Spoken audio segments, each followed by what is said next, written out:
سندھ کے ضلع کشمور میں بدامنی کے خلاف شہریوں نے احتجاجی دھرنوں کے بعد اب بھوک ہڑتال شروع کر دی ہے۔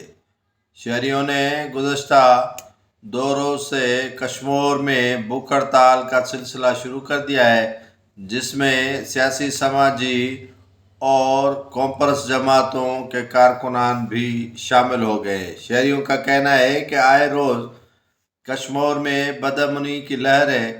کہیں سے لوگ اغوا کیے جاتے ہیں تو کہیں دکانوں سے لوٹ مار کی جاتی ہے تو کہیں سڑکوں پر ڈرائیورز سے چھینا جھپٹی کی جانے کے بعد بھی پولیس ملزمان کا تعاقب کرنے اور ان کے خلاف کارروائی کرنے سے گریزاں ہے۔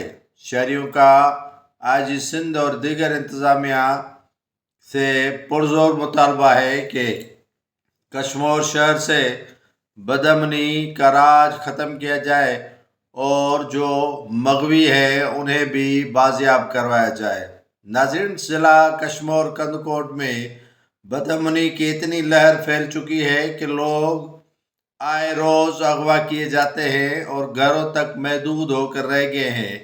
کاروبار ٹھپ ہو کر رہ گیا ہے۔ دکانداروں سے لوٹ مار دن دہاڑے شروع ہو جاتی ہے، جس کے خلاف شہریوں نے احتجاجی دھرنے دینے کے بعد انڈس ہائی وے بند کرنے کے بعد بالآخر بھوک ہڑتال کا سلسلہ شروع کر دیا ہے تاکہ انتظامیہ سجاگ